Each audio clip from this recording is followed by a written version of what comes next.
arek saiki lek ngomong. Oke, kita lanjut. Kenapa, Bang Bos? Kenapa, Bang? Kenapa? Tinggal setengah jam lagi. Iya bener, setengah jam memang. Jadi banyak penipu, ya. Dikit lagi, padahal sih orang dino pucuke. Banyak penipu mendadak. Setengah jam kali 2 kali 3 kali 30 kali 300. Lanjut.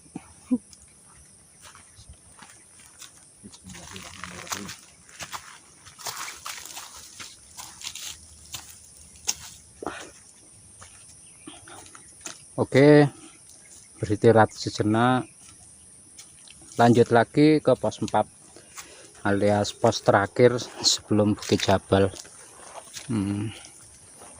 Dan lagi-lagi menurut versi kita kesiangan, alias kurang pagi startnya dari bawah, dari kota. Tapi no problem kok, jam berapapun kita bisa menikmati asal ini bukan musim hujan. Oh enggak mas, siake ya mas nandur lumayan. cek betah ya wong-wong ini. Nah, kita berpapasan dengan beberapa pendaki. Dari info masnya barusan masih lumayan banyak pendaki yang masih tinggal di atas. Kita hitung camp atau apa, Mbak? Monggo.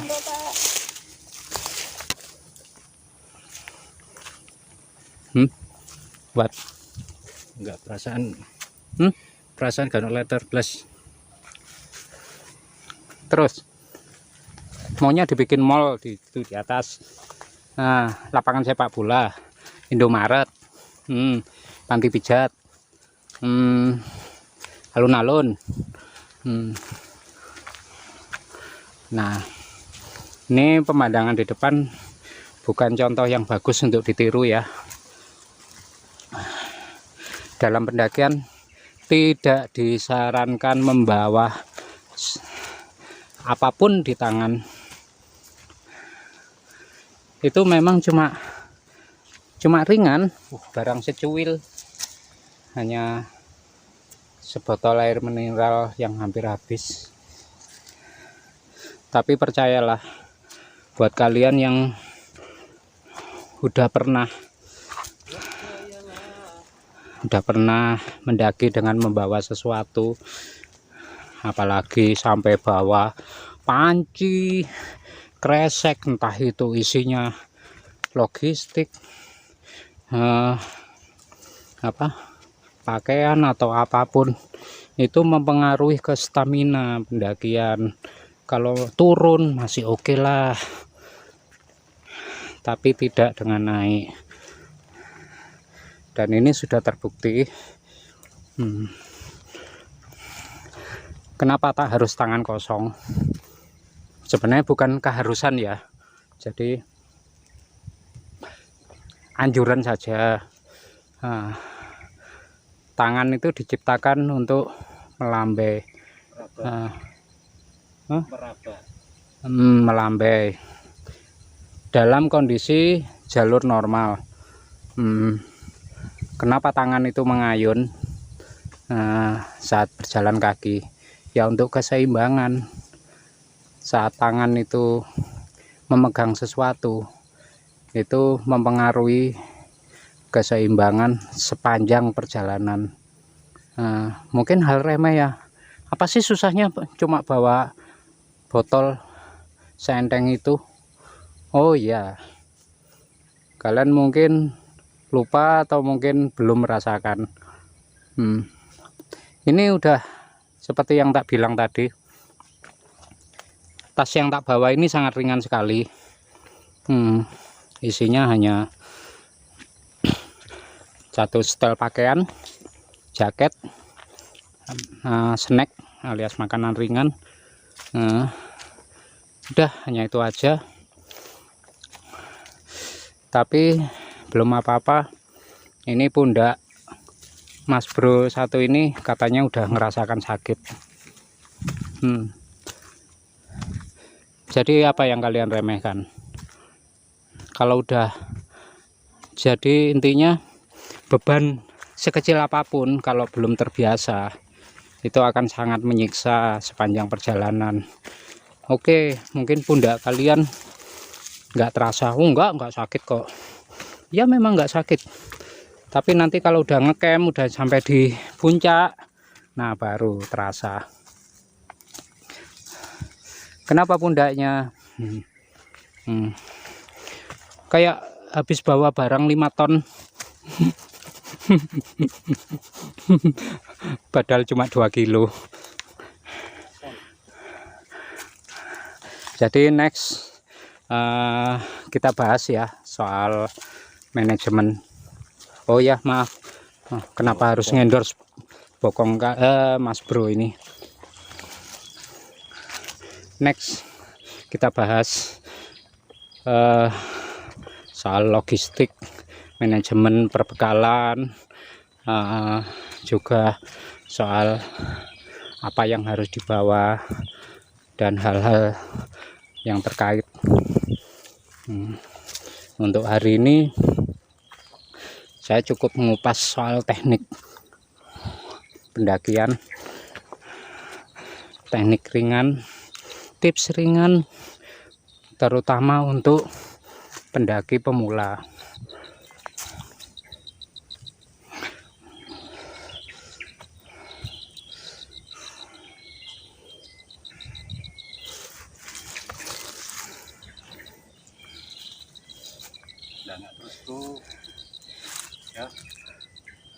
Nyandero nawit, nyandero.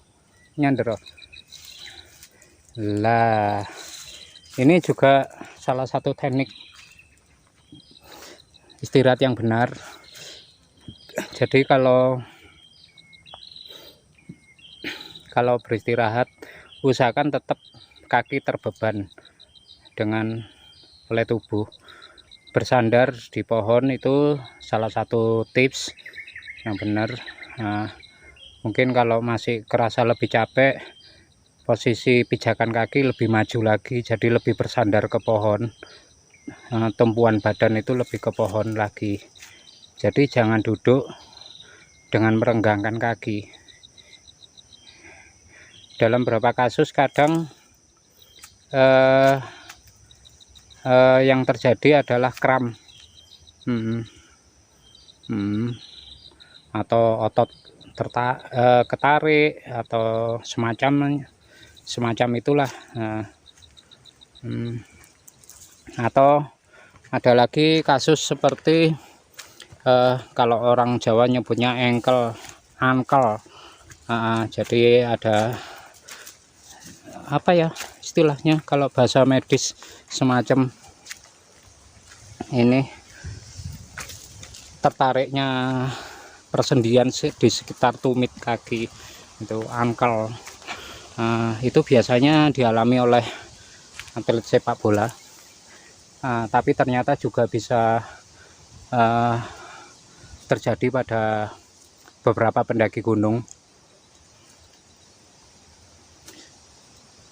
Nah, dalam kasus ankle ini yang menarik, kalau cerita lama ya, itu berapa pendaki yang mendaki ke Gunung Argopuro. Entah ini hanya kebetulan, tapi dari rekan-rekan pendaki satu geng itu beberapa pernah mengalami ankle di gunung tersebut. Oke, lanjut.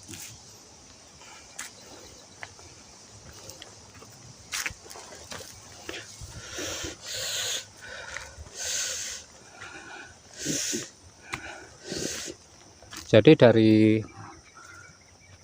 saran yang tak sebut tadi, ada 2 hal soal barang bawaan.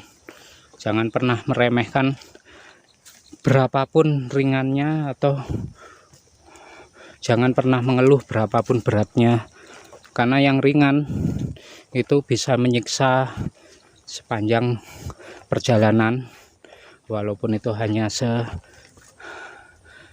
sebotol air yang sudah kosong, atau daypack yang beratnya hanya 1 kilo. Itu buat pemula itu bisa merasakan ya pundak sakit, linu, atau bahkan ada yang merasa lehernya pegal-pegal. Jangan lupa aktivitas outdoor itu nggak bisa disamakan dengan aktivitas sehari-hari di kota, atau seperti bawa ransel atau tas sekolah. Itu beda jauh. Kenapa? Kenapa bisa sejauh itu efeknya? Nggak semua memang, tapi ini kalau kita kembali ke pelajaran fisika dasar, aktivitas outdoor terutama mendaki itu apa? Kita melawan ketinggian, melawan gravitasi, dan kita juga melawan elevasi. Kenapa elevasi atau ketinggian? Tempat semakin tinggi, oksigen itu semakin tipis. Manusia secara normal atau yang mudah terbiasa, misalkan seperti di Kota Malang ya.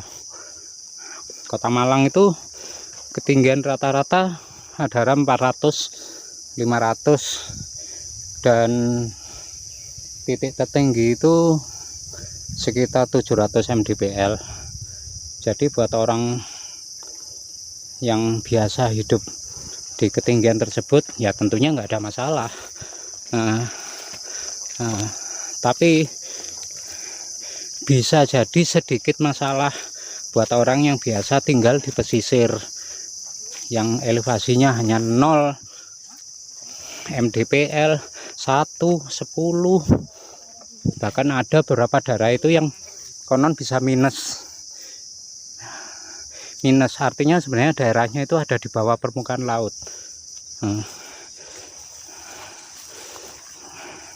Nah, perbedaan ketinggian 400 mdpl, monggo mas. Dari 0 ke 400 itu signifikan. Itu berpengaruh. Apalagi buat orang yang nggak pernah beraktivitas fisik, kerjanya hanya mager, makan, tidur, HP-an, itu bisa sangat menyiksa. Lah, kenapa sih kok menyiksa? Perbedaan 500 mdpl itu apa ya istilahnya, kepadatan oksigen itu menurun sekitar 20%.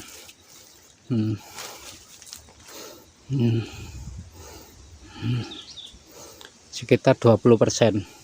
Dan itu bukan berbanding lurus seiring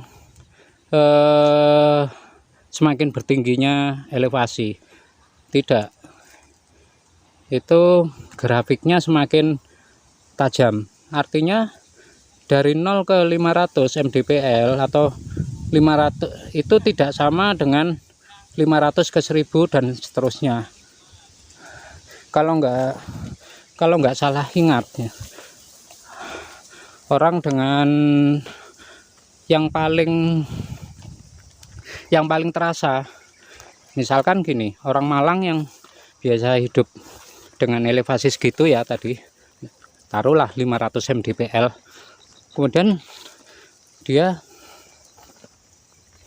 tiba-tiba tinggal atau mengunjungi daerah yang ketinggiannya 1500 itu misalkan daerah mana ya, kawasan Bromo, itu Bromo, Jemplang, itu udah istilahnya kalau di kalangan pendaki negeri di atas awan.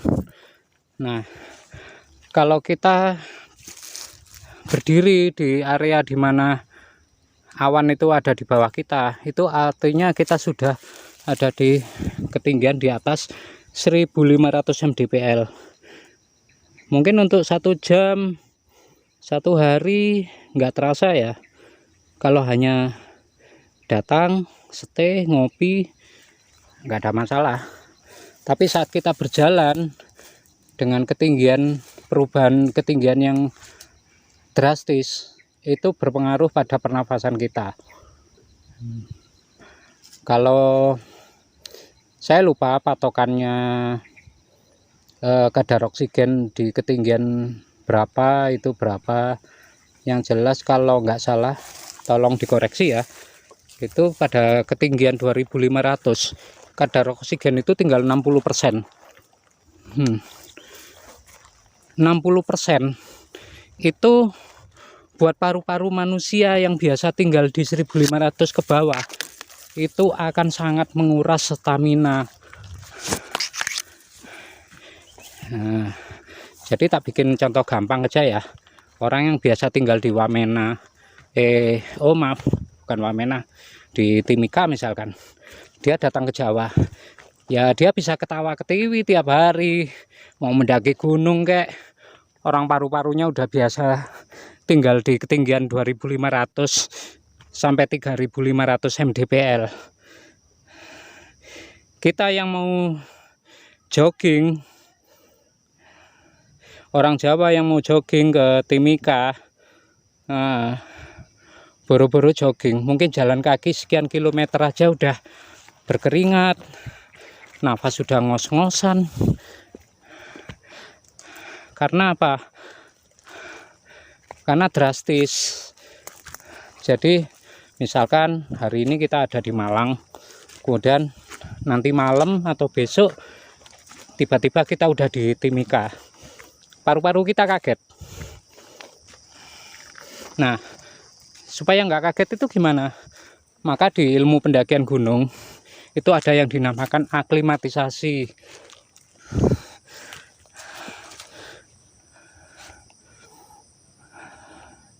Apa itu aklimatisasi? Jadi itu intinya adaptasi pernafasan kita, ya stamina, ya kondisi tubuh kita secara menyeluruh overall, terutama paru-paru kita, biar nggak kaget dengan perubahan kadar oksigen yang mencolok. Makanya kenapa ada perubahan, ada beberapa kasus seperti ini. Nah, terutama ini pendaki pemula ya. Dia oke, dia punya tenaga merah, punya tenaga kuda. Dari pos pendakian awal 1 hari udah langsung sampai di puncak. Oke, secara tenaga dia kuat, dia tenaga kuda, tapi nafasnya tidak imbang, artinya paru-parunya terlalu kaget. Dari misalkan kalau dari misalkan dari mana ke Arjuna lewat Trawas, kalau nggak salah Trawas itu oh ya, diingatkan oleh Mas Bro, pemandangannya bagus di bawah. Sayangnya masih terhalang beberapa pohon. Sebaiknya kita menikmati puncak, menikmati pemandangan dari puncak aja, tinggal dikit aja lah. Oke, kembali ke soal kadar oksigen.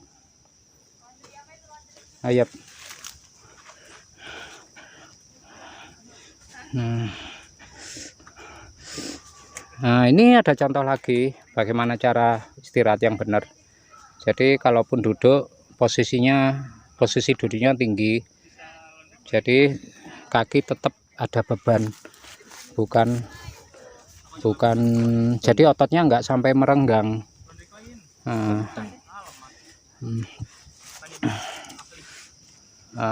Kita lihat di atas ada beberapa pendaki yang turun. camper karena terlihat mereka bawa tenda, matras dan sebagainya.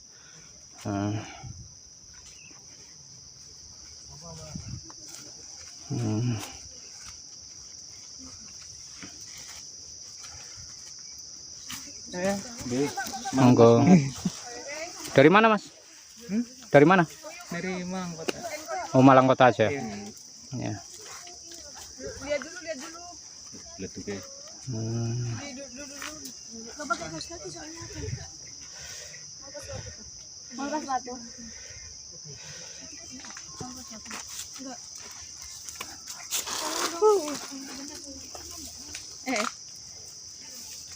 Nah, di sini kan enak aja. Enggak deh. Oh, kok kertas enggak? Enggak deh. Berarti ki separuh ya, kurang separuh ya.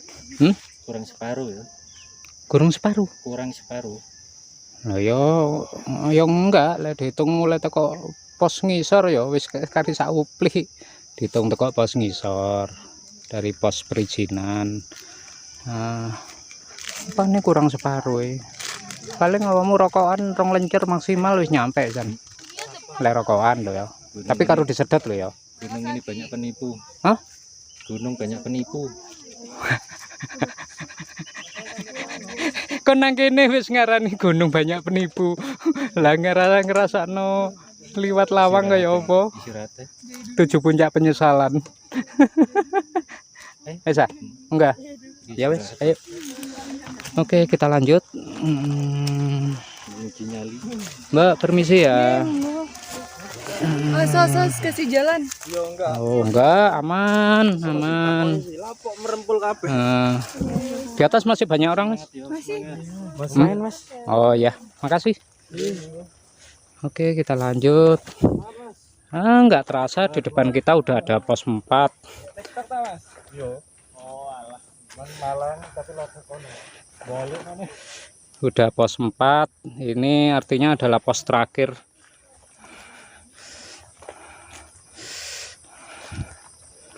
Pos terakhir sebelum puncak.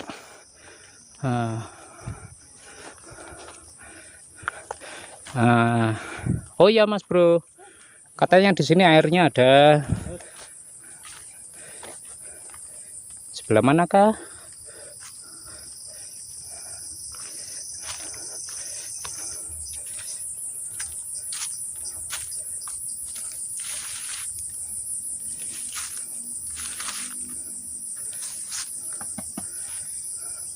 Ini banyune. Hah? Banyune deh. Lah aja itu. Ini pos 4. Bukit Jabale banyune. Bukit Jabalnya kurang Pos 4. 300 meter lagi. Nah, ayo kita nerapin teori tadi. Teori kecepatan atau jarak tempuh atau jarak waktu. Kurang 300 meter lagi. Kalau kita asumsikan pakai 1 km per jam berarti kurang berapa lagi? Ya silakan hitung sendiri.